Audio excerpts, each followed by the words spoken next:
Yes, good evening, good evening, good evening. This is my career, my calling on Down on the Radio. And I just want to say a big welcome to those of you who are joining us this evening from wherever you are. This is my career, my calling on Down on the Radio, and I'm your host, Stephanie Fletcher Lati, and it's such a pleasure to be with you as always. Now, today on the 8th of October, believe it or not, this is 5 months since we started this program. So if you have been with us since we started in May, I want to say a big thank you for staying with us and sticking with us along the journey. If you joined us along the way and you've come along over the last 5 months, then thank you also for making My Career, My Calling your Tuesday evening program. And today, as usual, we've got a great program lined up for you, and we're looking forward to having another great edition of My Career, My Calling. Yes. We've got a very special guest here in the studio with me today, Mr. Oliver Maboreke. He is a good friend of mine, and Oliver, welcome. Thank you for joining us this evening. Okay, thank you for having me. Yes, this is a man of many hats, of many colors, and we are really excited to have him here with us in the studio. As you all know, over the last couple of weeks, we've been doing a program called Professionals in Focus. And as you know, professionals come in all different shapes and sizes. So today, we've got a very interesting person. He wears many hats. He's an ambassador. He's a musician. He's a minister. So I'm really excited to have you here today. Before we get into, some details, can you just introduce yourself and tell us a little bit about you, where you're from, and what you do? So I will just start. My name is Oliver Maboreke, as you've said. I'm originally from Zimbabwe, born in Zimbabwe. An interesting story about I was born in the rural area in Zimbabwe. And so for me to be where I am right now, it's it's really the grace of God to be here. Yes. So I came to Australia and nearly I'm going on to 12 years now. Wow. Australia. Originally I came to Australia. I came to Melbourne, so only moved to Sydney the last few years. So basically, most of my heart is in Melbourne. Yeah. So. Wow. I'm really happy to have you here with us Thank today. you. Yeah. I know you wear a lot of different hats. What are some of the things that you are doing in Sydney? Well, first of all, before I go into that, I always want to say this, and I'm happily married. Yes. My wife, beautiful wife, Musa, I think I hope she's listening. Yeah, I hope she's listening too. she's all that I've ever needed in the world, and I thank God praise God for that. having her in my Yeah. life. I've got 3 beautiful kids. Wow. So I'm happy. So basically, Sydney, I'm professional. I'm international project planner. That's what I studied as a professional. And currently, I work in the New South Wales government, the Department of Justice and Communities. And I've worked various portfolios. I've worked in the Department of Premier and Cabinet in Victoria. I've worked with the University of Western Sydney as a project officer. And so my work revolves mainly around working with people that have come from migrant and refugee background. So what they call them new and emerging communities here in Australia. Yes. So, and I work around areas of education, training, capacity building, community capacity building, and community leadership as well as a great passion in working with young people as well. Wow. Yeah. Wow. Man, that's like a whole powerhouse of things right there. International project manager. Yeah. Wow. Now, as I mentioned to you, we're talking about different professional groups and just showcasing some of the work that people do. And we are particularly focusing on migrants because we believe that we need some of the people who are really struggling need to see good role models in the community, people that have come through the same, route as many of them have. And, they've really made it out and doing well. So what exactly does an international project manager do? Well, as I said, look, I in my current role, I'm not actually doing projects. Yes. I'm working more particularly with communities Yes. and disadvantaged communities.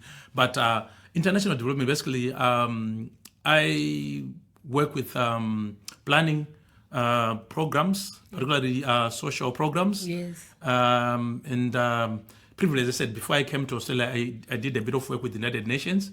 So traveling across the world, I traveled across Africa, Yes. working with refugees, and also going into areas of conflict, and also doing programs around human rights promotion, particularly in Zimbabwe. Wow. Which I got a bit of trouble with, if you know the background that we come from in Yes. Africa around human rights. So Yes. I've also done a bit of work also around building capacity with young people, and working with them around their expressing their desires, their aspirations. And I did this through my passion in music. So I did what is called Hip Hop for Health project when I was in Victoria, where I worked with the young people around them expressing themselves through theater, dance, and music. And through that, many young people got to produce their own music and got to, aspire for the different things that they do in terms of their career aspirations or social aspirations as well. Wow. Yeah. Man, this is like gold right here.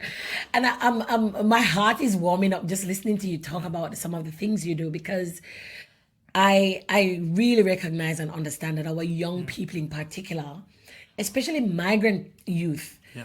a lot of them can feel a bit lost, especially if they've come here at a certain age, early, primary school age. They grow up, they have a good understanding of, where they come from, but then they come here and they're still at that impressionable age.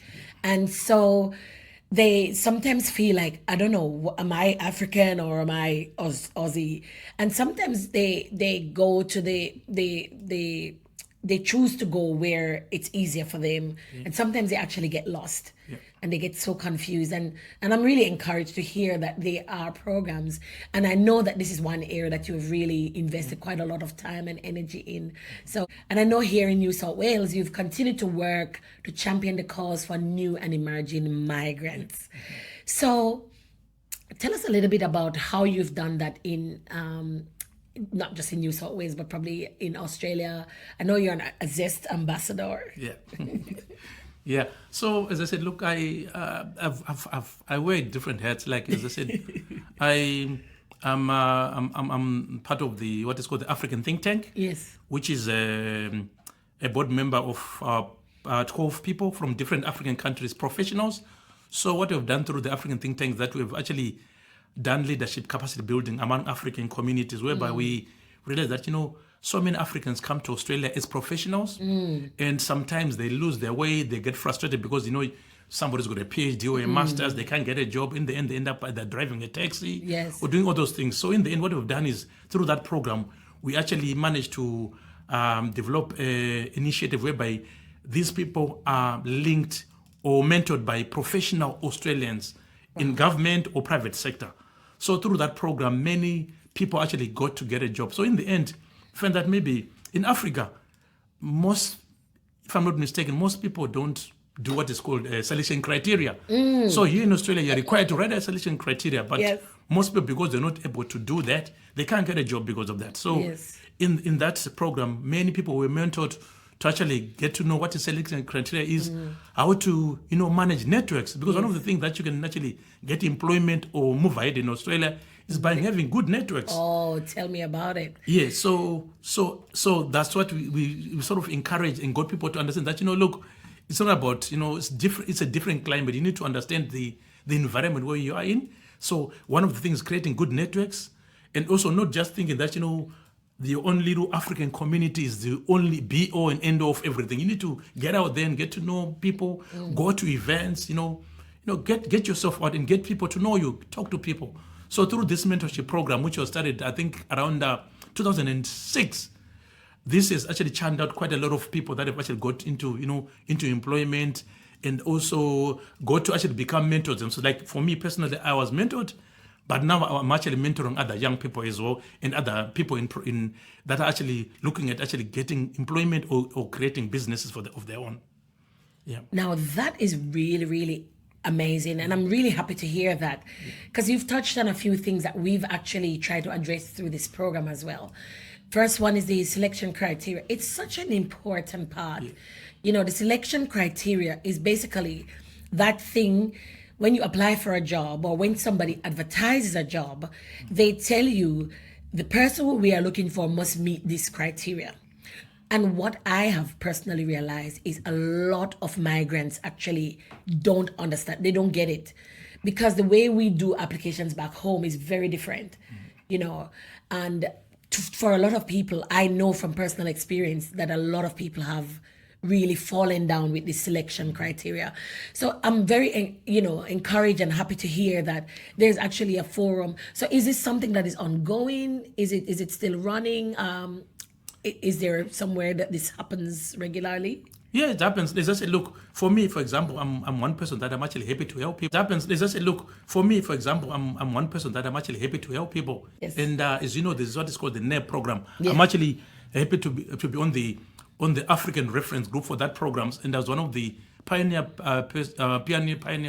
of the program in Victoria. And I got people to get involved in this process. So one of the things that we did was that we actually got people to actually, I would sit with somebody and go through them, the selection criteria, what they needed to do, what they needed to sort of put in that selection criteria. So we've got people that can actually be able to assist people to actually do this program. So that program is still ongoing, and as I said, look, there's churned out a lot of African young leaders, and many of those people actually now, in employment in Victoria and even across Australia as well. And we've got a lot of people that have been employed through the NEB African program as well. So there are many people that have been assisted through that program. Yeah. So in terms of the NAB, so the NAB African program, can you explain a little bit about what that is? So the NEB African program is basically a program that was started by NEB and the Jesuit Social Services, whereby through the advocates of African professional groups, we realized that, look, many African professionals were struggling in Australia to find employment. So as a result, these programs was developed to actually assist Africans to actually get into the banking sector, particularly. So they'll get a 6-month paid internship program. Wow. So through this program, many people got into employment. And after the 6 months, the expectation was that, somebody can actually apply for roles within the organization, or even go on to actually apply externally somewhere else, having learned some of the skills from the program. So this program has been a big success to support many people that have got skills in IT, banking, and so many other sectors in that sector. So it's a very good program, and it happens annually. Yes. And it's up to people to actually look out there and read around, look out for those when this program is initiated and started as well. Yes. Yeah. Yes. So I'm happy to hear that this is something that is continuous. So people can basically search. Can they go on the NAB website and search for that? I know the African Professionals of Australia too have played a role in that, I think. Yeah, the African Professional APA is actually playing a big role in that. So we've got it's a national organization. Yes. And I'm privileged to be part of the board members in New South Wales. So the APA program is actually helping to facilitate that program. So what we do, we advocate and we facilitate, and also we actually get the word out there to as many people in the community as possible. So to get people, and most people that actually on the APA committee or national committee are actually products of the NEB program. So they benefited from this program as well. Very good, very good, very good.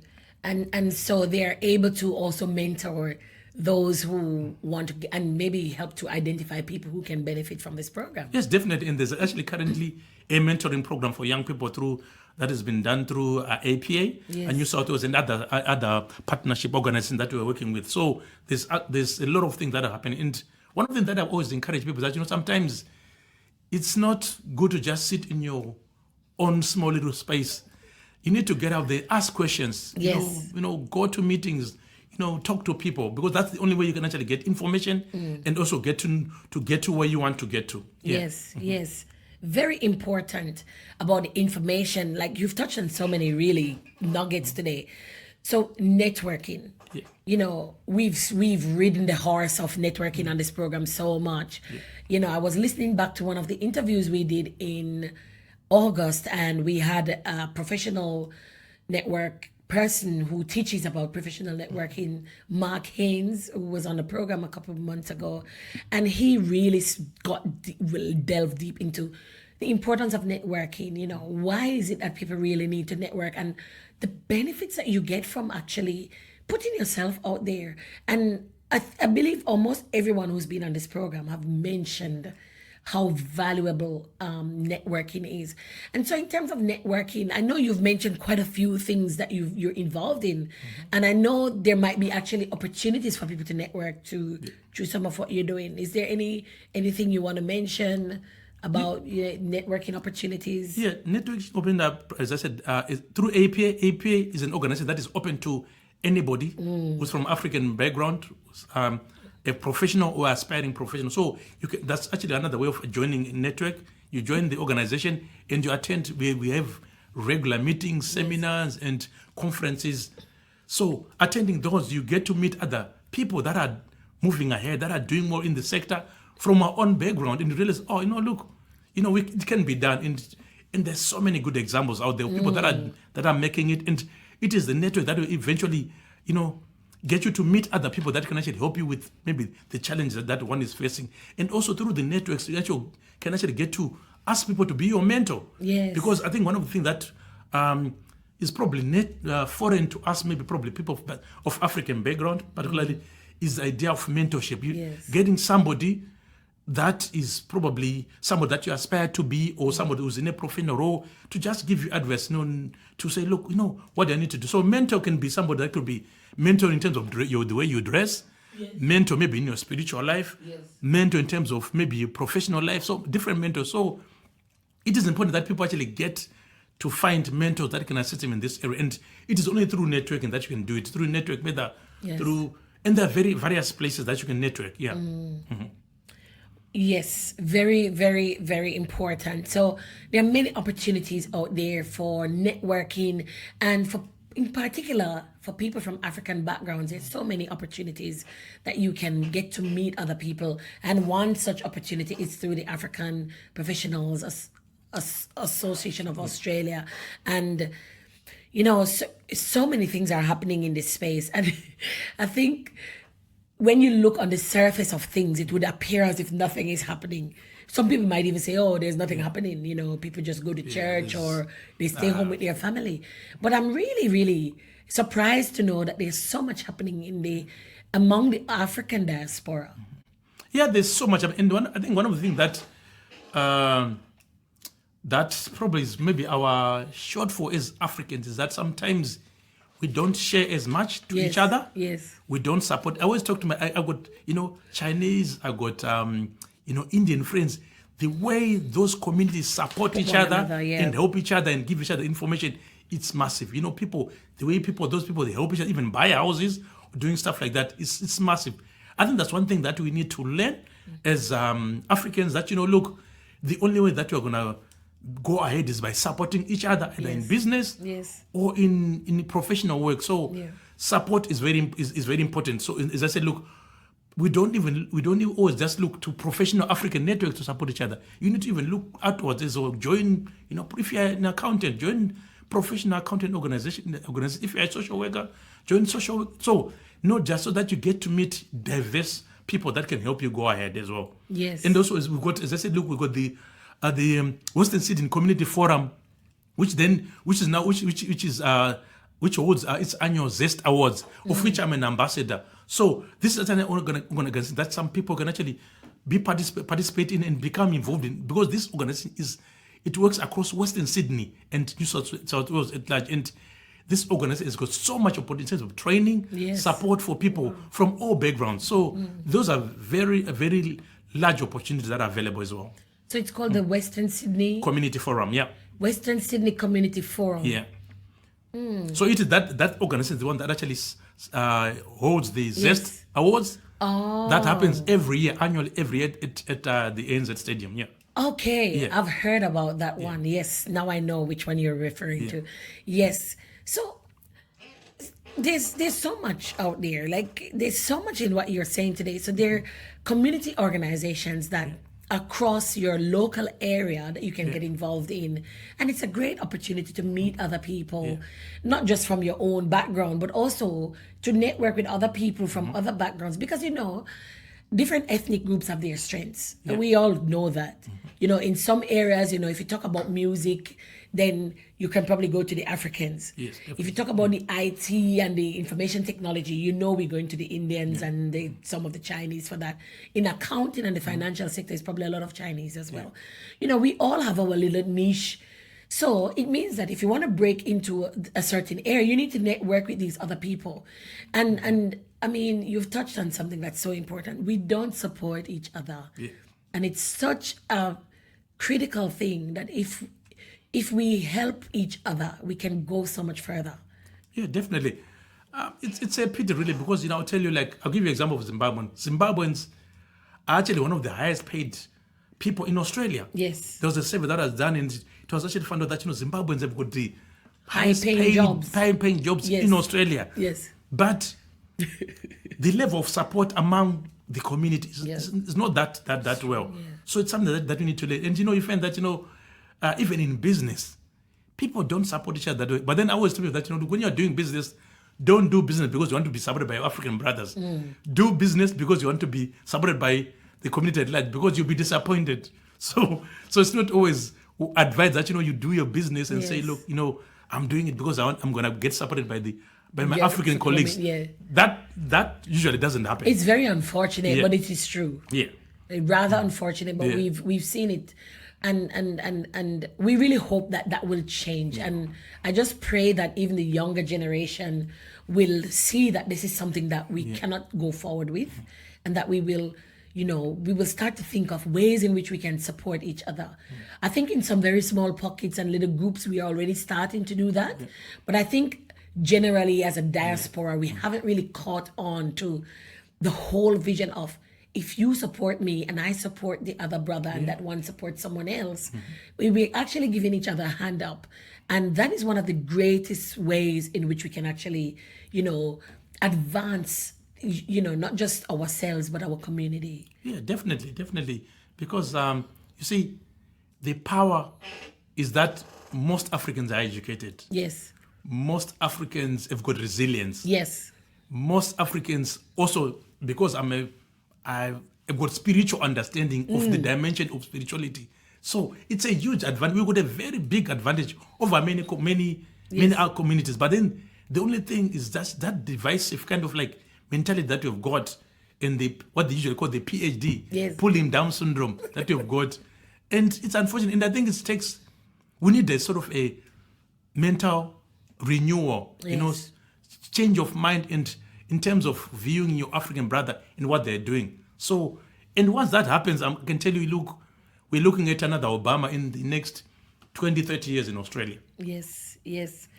A great man from my country, Jamaica, called Marcus Mosiah Garvey, and this is reiterated in a song done by Bob Marley.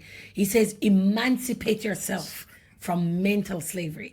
And unfortunately, emancipation is more than 200 years, but a lot of us have not been emancipated. And I believe that people like yourself, Oliver, and others who are playing these small roles, contributing to the think tank, mentoring others, in your own little way, you're actually building that future and being a living example of what an emancipated mind can be.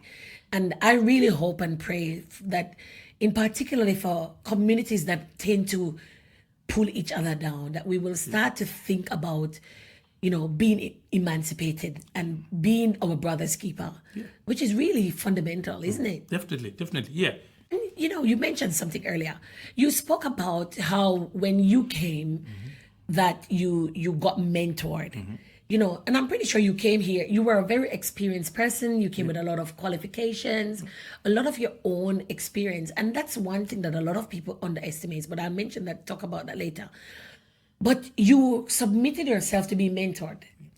And how has that changed your life? How has that really set you up for for where you are today? Because that helped me pretty good. Because when I came, Yeah. I can tell you the first 2 years I was so frustrated. And I remember I was telling my cousin who I was staying with in Melbourne that, I almost caught the next flight back home because I thought, look, I can't do this. Look, I'm an educated person. Yeah. I've got all these skills, and here I am. I have to, think in a certain way. So, but then once I realized, and it was actually one of my lecturers in one of my classes that told me, look, you need to find yourself a mentor. So, and I was privileged enough that, I got the mentor that I was actually referred to. He was actually a very, senior person in government. So he was one of the directors. So he mentored me. So one of the things that he told me, he took me by his hand and said, look, Oliver, what I'm going to teach you is that, one, no matter how educated you are, how smart you are, in Australia, you need to have networks. Yes. So what I'm going to do, I'm going to show you people. I'm going to show you networks. I'm going to introduce you to people. I'm going to let you, see things that you not see in your own little world, in your own little community. So he basically took me around. He was a Geelong supporter. So I became a corporate member of Geelong. I used to sit in the corporate box. Wow.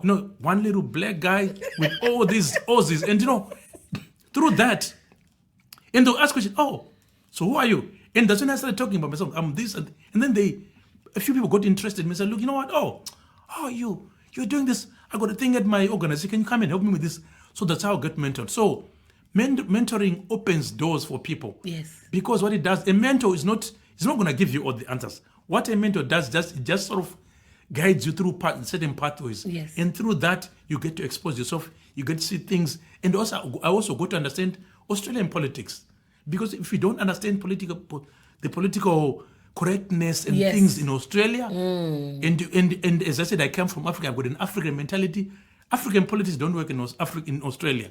So you need to start thinking like an Australian if you want to go ahead in Australia. Wow. So that's what really helped me. And now,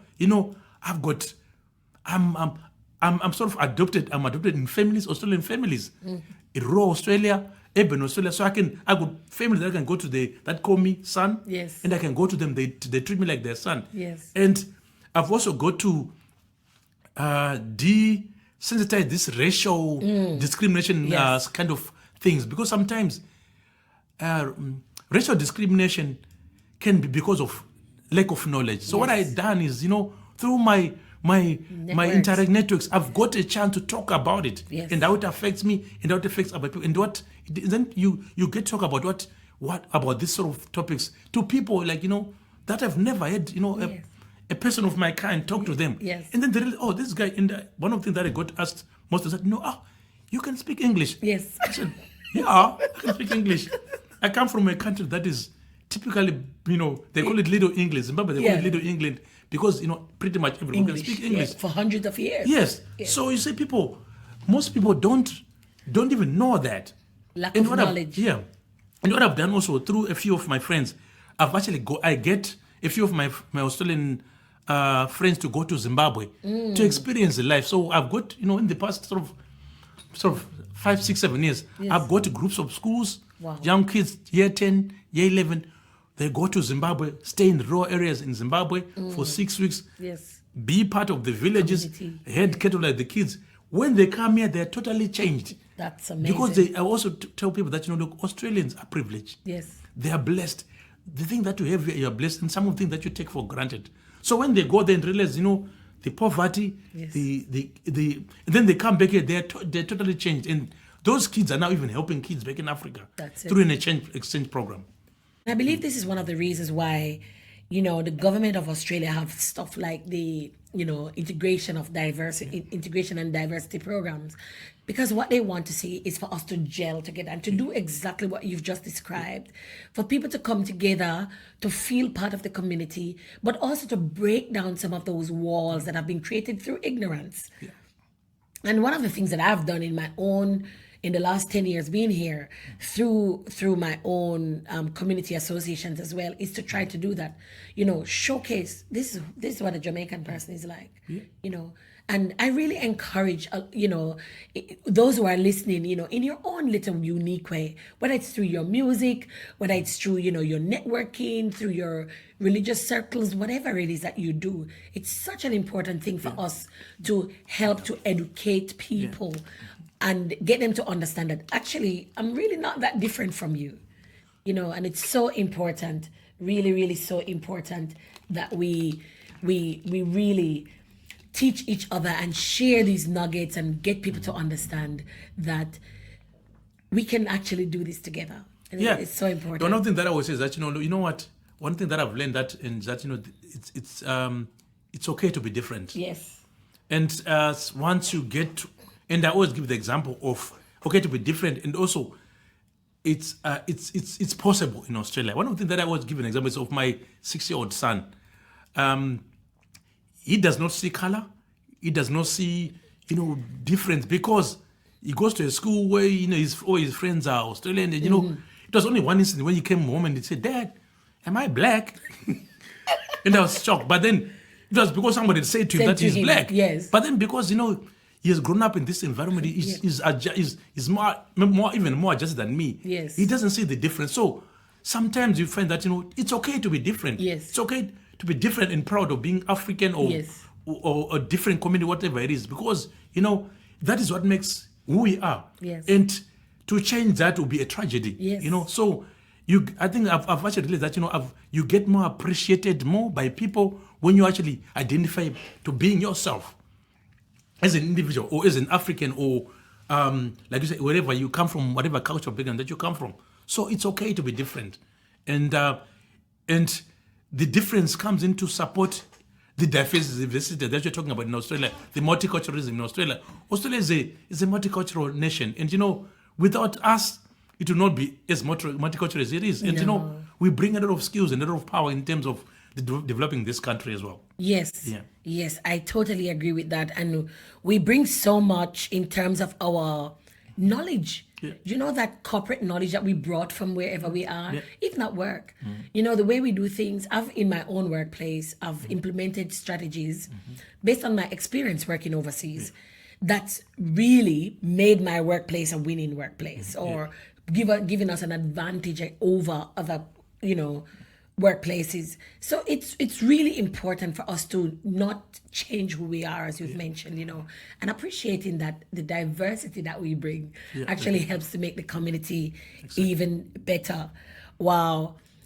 We are here in the studio with Minister Oliver Maboreke, and we're having such a great conversation with him this evening. And we're talking about so many things. We're talking about how the African diaspora can really improve the diversity of Australia and how we've integrated through different avenues, through the African think tank, through the Australian African Professional of Australia, through the various different groups. And we've just been really sharing together how we can all help each other to win and to really overcome some of the barriers that we can often face as part of the African diaspora. Talking about the African diaspora, whether you're from Africa or other parts of the African diaspora like myself, and we're talking about how we can build our community and how we can contribute through our various gifts and our experiences that we have brought with us to Australia.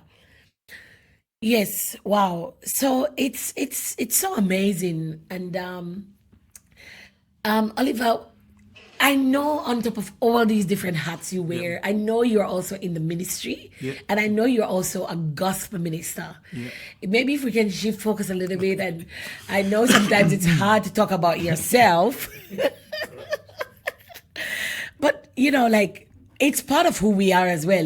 We also contribute so much to the music scene of Australia, whether we really realize it or not. A lot of the good clubs for the secular people, that's people like to go to an African nightclub, or for those who are in that. And our churches, our religious leaders are actually some of the people who are helping to keep our communities together, like yourself. And so Yeah. I'm part of Forward in Faith Ministers International. Yes. Forward in Faith. Forward in Yes. Faith Ministers International. Actually a regional worship leader there. Yes. So yeah, as I said, look, for me, that's my preaching. Some people are gospel pulpit preachers. For me, music, gospel music, it's the way I preach to the world. I preach the word of God to the world, and it's such a huge passion for me that Yes. I think for me, I don't know what I would do without it. And I'm so grateful for all the people that have helped me through the Yes. journey Yes. of my spiritual life and to where I am right now. And as it currently, I've done I've done 3 albums so far, and I'm going to my fourth album, probably coming out at the end of maybe mid next year.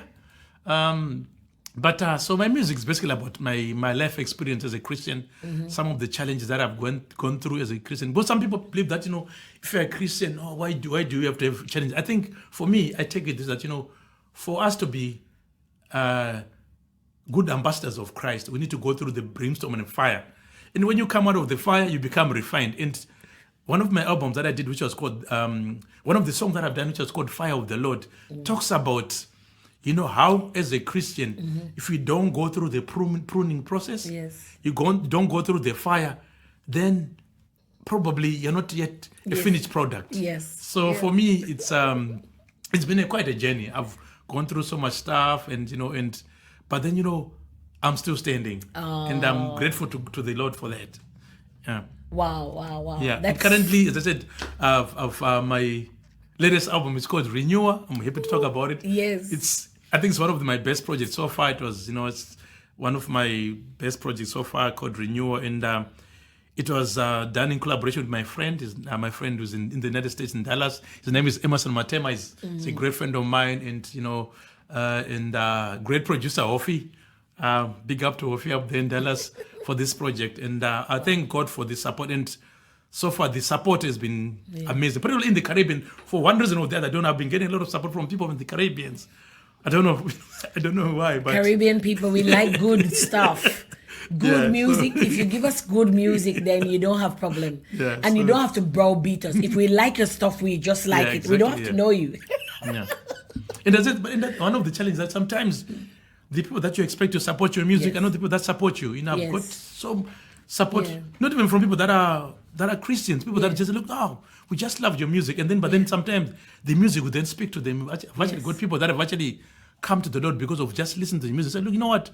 I want to hear more of this. Why? What makes you this unique? And I said, it's a story behind it. Story behind it, and the power of the Lord in me. That's all. Yeah. Wow, I'm really blessed and encouraged. I've listened to some of your songs and I love Zimbabwean music myself. And I think it's just something about Caribbean people, especially too, because being so far removed from Africa, we don't really get to see that much. So what we experience is actually through the music. So it's very special to us when we hear real, authentic African music, and that's one of the beautiful things that I love about your music. It's just you, like it's really raw and it really touches you. And so, I think that's one of the reasons why, like myself, a lot of people really enjoy it. We love the strumming of the guitar, and myself too, I'm a musician. So, and you mentioned something that sometimes the people you're expecting to support you, they don't. And it's very unfortunate. It's kind of like in line with the theme that we've been mentioning today, that, we can't really get there without each other. And it doesn't matter how I might try to fool myself that I'm this and I'm that. I can't do it without you. And you can't do it without me. And so the sooner we realize that and not just speak it, but do it, then the better off we will all be. So yes, I know you also do a lot of work for the youth. Each year you also have one of those programs where you get all the youth together, and then you've got a big worship night with all the ministers from around the town. And I know that's actually on this year. And I'm giving you the opportunity to do a free promo. It's my program, so I can let you do a free shout out and promote your music here. So it's great. So what I've done, we've got a huge project that we started, I think, nearly 4 years ago now, which is called Proclaim Sydney.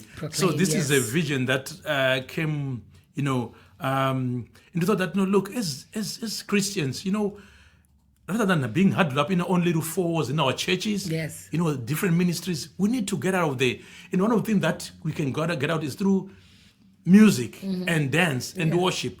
So what we've done is that we came up with this project called Proclaim Sydney, which we hold annually, mainly in July, but then this year we had to push it to November because of the renovations that are taking place at our National Center at Minto. So this year I think it's going to be bigger and better, and what we are doing is that this is an opportunity for African musicians from all across ministries to come and get a free promo about their music. If they've got an album that they've released recently, they can come and get to sing it to the people that come. And this year we're expecting, I think, our expectation this year is probably even over 1,000 or even 1.5 people turning up on the day. So this is a great opportunity. So we are inviting all church groups, gospel groups across Sydney and New South Wales to come and be part of this event. It's going to be held on the 9th of November at the Ford and Faith National Worship Center in Minto.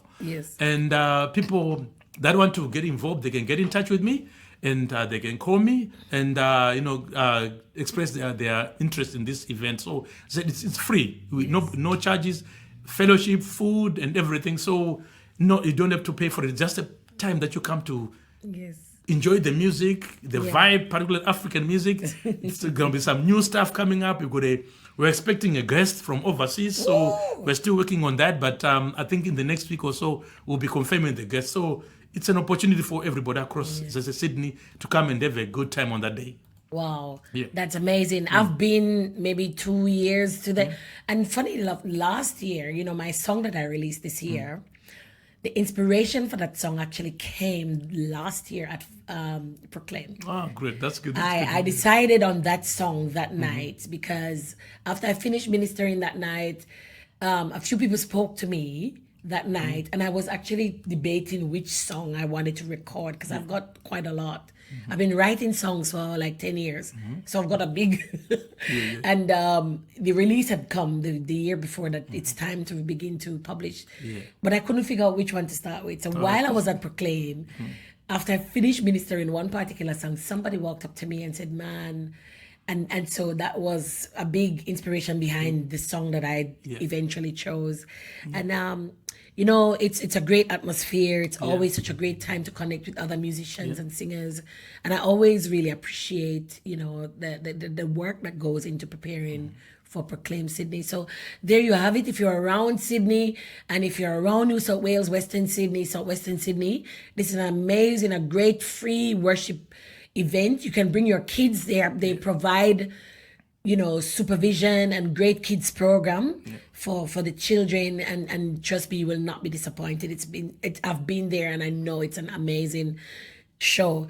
I also know that you were working on a book. I don't know if you finished or if we're not ready to talk about that, maybe till next interview. Just before I go into that, just one thing that we've done through Proclaim Sydney is that we've started now. It's going to turn into a professional choir, proper choir, which is going to be called Proclaim Sydney Choir. Wow. So this choir is going to be a sort of a permanent, ongoing choir whereby anybody from any different ministry can come and participate. And then what we hope to do is that we're going to be doing national tours with this choir to promote, the gospel through music and dance. So, that's another thing is also, I'm working with my great friend and also a minister, Comfort. He's actually the director of music for that Proclaim Sydney Choir. So it's an opportunity for people that have got an interest, particularly musicians, that have got interest and a passion to be part of this organization. And this year, we're going to be exhibiting at Proclaim Sydney. So it's going to be awesome with this choir as well. Yeah. I'm looking forward. I'm really, really looking forward to that. Yeah. So in regards to my book, I'm actually working on 2 books. And I'm quite happy to talk about it because it's something that's on I'm working on 2 themes. The first one is I'm going to be looking at stewardship. Yes. And as a Christian, I've always read that, sometimes God created us for a purpose. And the purpose is to look after his property. And his property includes many other things. And I've mentioned a few. His word and his people. And that's why you go forth go forth means that you need to take care of his property. So those are things that I'm going to be looking at as well. And the second book that I'm working on is actually I'm looking at domestic violence in Australia, particularly in Sydney, among people that have come, that are migrant communities, but mostly targeting on men. So this book is going to be called Domestic Silence, because many a time working in this sector that I'm working at the moment in child protection, you find that there's so much focus on women and children, which is fine because those are the most vulnerable people. Yeah. But then I'm ready that men tend to always be left behind, and because of the men don't talk so much about the issues. So I'm going to look at how, the issues surrounding men, the psychology around, the domestic silence, as I put it. So watch out maybe in the next year or two when these books will be out. Wow. That sounds so amazing. And I'm really looking forward. And please remember to write me down on the list of people who gets a copy. When it's ready, I'll invite you back here to talk about your book and share. And I think those are two really very essential topics that we must be talking about. We must be really championing the cause of stewardship. I am a huge believer in stewardship of our bodies, of the earth. Too often we forget, and we only focus on one side, and also the very important issue of domestic violence. So wow. But it's been such an amazing time having you here. And I wondered whether you have had any kind of like last minute. I guess one thing I wanted to ask you was, there are lots of things happening around our city in terms of, the African diaspora at large. And as I mentioned before, to a great extent, I think a lot of us, we don't realize because we stay in our little boxes. It's, how can, how can some of us, from the African diaspora get involved in some of the things that are happening in the community?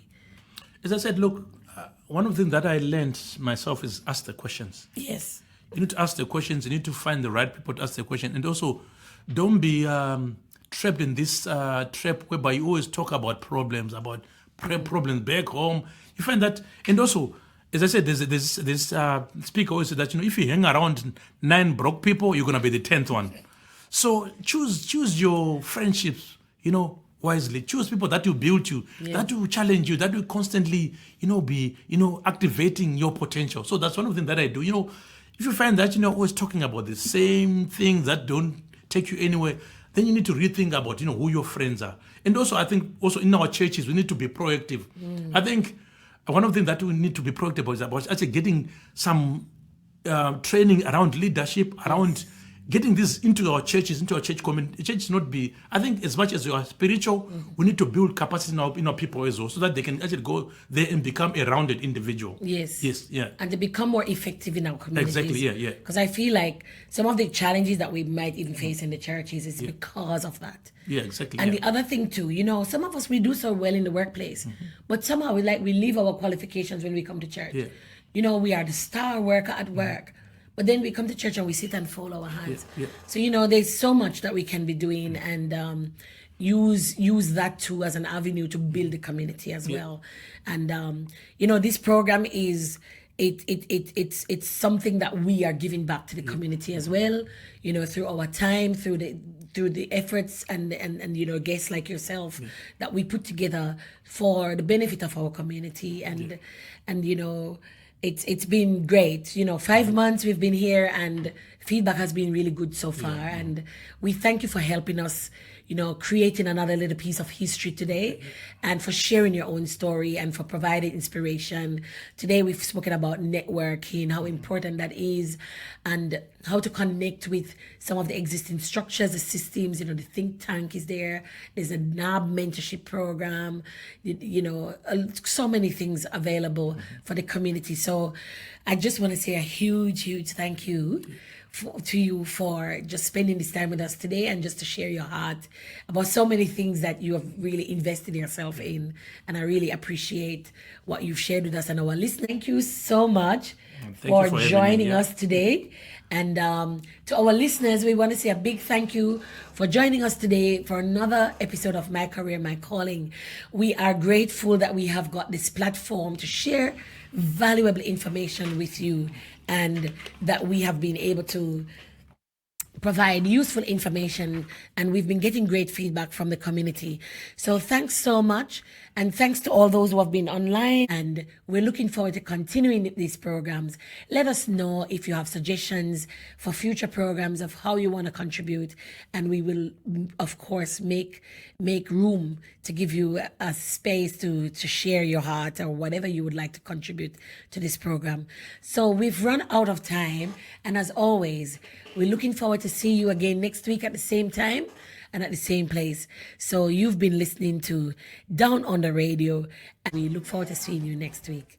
Have a good evening and see you again soon.